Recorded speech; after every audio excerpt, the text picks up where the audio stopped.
Oh la vache, mes cheveux, c'est une catastrophe. Enfin bon.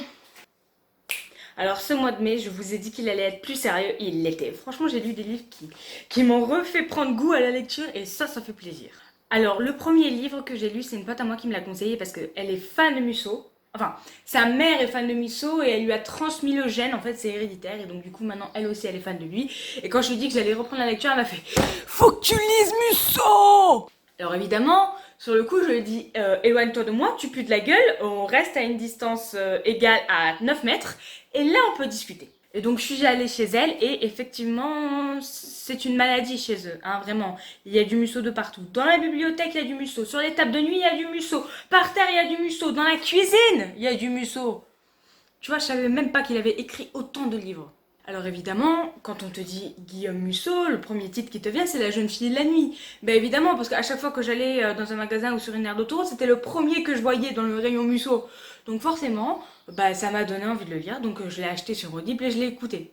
Alors, je sais pas si ça vient de l'interprète ou de l'histoire, mais ça m'a tellement plu que je l'ai lu d'une traite. Genre vraiment, dans mes statistiques, il y a vraiment le... Alors, pour ceux qui connaissent pas cette histoire, déjà de base, c'est pas du tout l'histoire à laquelle je m'attendais. Parce que franchement, je vais vous le dire, hein, de but en blanc, je vais être honnête avec vous, je pensais que ça allait parler d'une prostituée. Oui, bon alors je sais pas dans quel sens, enfin non, pas non plus une prostituée, l'histoire d'une meuf qui se fait baiser tous les jours, non, mais qui aurait un truc derrière, genre c'est une prostituée qui a une double vie, enfin voilà, enfin je sais pas, la jeune fille et la nuit, tu veux penser à quoi d'autre? Et finalement, non. Déjà, le personnage principal est un garçon. Et en fait, on se replonge dans ses années lycée. Et voilà, il a 40 ans, il y a une fête avec tous ses anciens camarades, ils se retrouvent et tout. Alors au début, quand j'ai entendu ça, je me suis dit, putain, ils ont copié le scénario de La Grande Classe, tu vois, le film sur Netflix. Mais finalement, c'est pas la même chose. Ah non, pas du tout, on est très très long. Bah déjà, La Grande Classe, c'est humoristique. Et là, bah, je sais pas vous, mais moi personnellement, ça m'a pas trop fait rire. Ça m'a enthousiasmé, ça m'a donné envie de regarder la suite, mais rire, moyen. En tout cas, franchement, c'est génial parce que j'avais commencé à perdre goût au livre audio parce que j'avais lu, enfin, j'avais commencé un livre que je ne finirai jamais, donc je n'en parlerai pas, mais je sais pas, en fait, l'histoire ne m'intéressait pas et donc du coup, quand j'ai acheté celui-là, je me suis dit, ah, si ça se trouve, je l'ai acheté pour rien et tout, mais finalement, non, ça a été rentable et c'est super. Ensuite, deuxième livre que j'ai lu, La menace de S.K. Treman.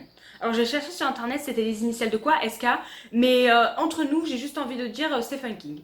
Alors j'étais dans un petit supermarché non loin de chez moi et j'ai vu ça au rayon livre. Et forcément, cette couverture et ce titre en rouge, est-ce que ça te donne pas envie de le lire? Bon, l'épaisseur, non. Mais ça, alors là, je sais qu'il faut pas se fier à la couverture d'un livre. Mais quand même, enfin je veux dire, j'adore les thrillers, franchement, j'aime trop. Et là, je peux vous dire que j'ai été servie. Alors lui, s'il sort en film, je veux le voir. Franchement, c'est incroyable. C'est tellement bien écrit quand la tension monte sur les persos, ça monte à l'intérieur de toi aussi. Enfin, je sais pas, tu vis le truc, quoi. C'est incroyable. Et en plus, l'histoire. Alors l'histoire, c'est une fille prénommée Rachel qui est une fille issue des quartiers pauvres de Londres, qui s'est mariée avec Monsieur David Curtin au bout de quelques mois de relation. Oui, alors on sait tous que quand ça fait que quelques mois que tu es avec quelqu'un et que tu te maries, ça se finit rarement autrement que par un divorce. Et donc, ce Monsieur David Curtin a un fils, Jamie Curtin. Non, pas celui-là de Jamie, c'est un petit garçon de 8 ans. Alors David travaille toute la semaine à Londres et il ne rentre que le week-end à la maison, à Cornouailles. Non, à Carnalo. Oh, je sais plus, je me suis perdue dans le nom des villes. Oh.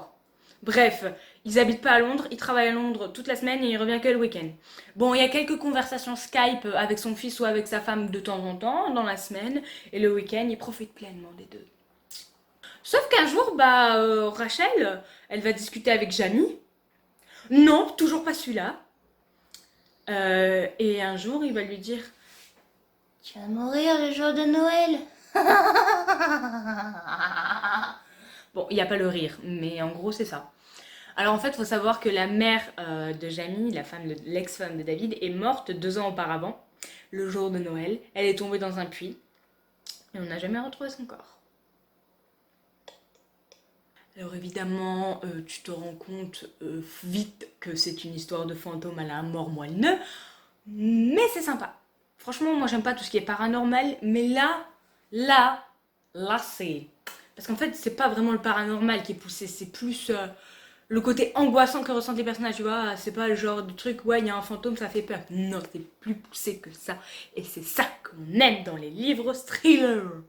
Ensuite, troisième et dernier livre de ce mois. Alors, vous vous souvenez quand j'ai dit que La Menace, si ça sortait en film, je le regarderais direct. Bah celui-là, s'il sort en film, même pas en rêve. La légende de Spellman.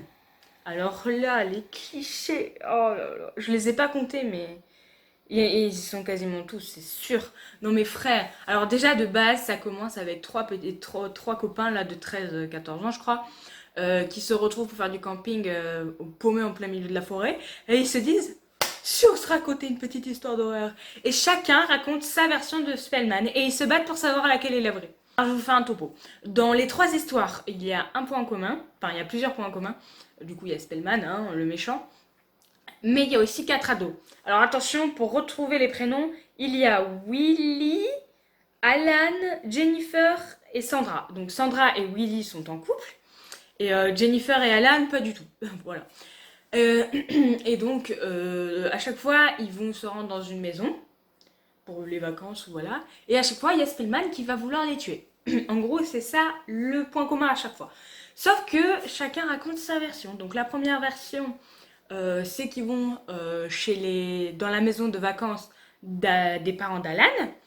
Et donc, il y a Sandra et Willy qui sont chaud patate sa mère.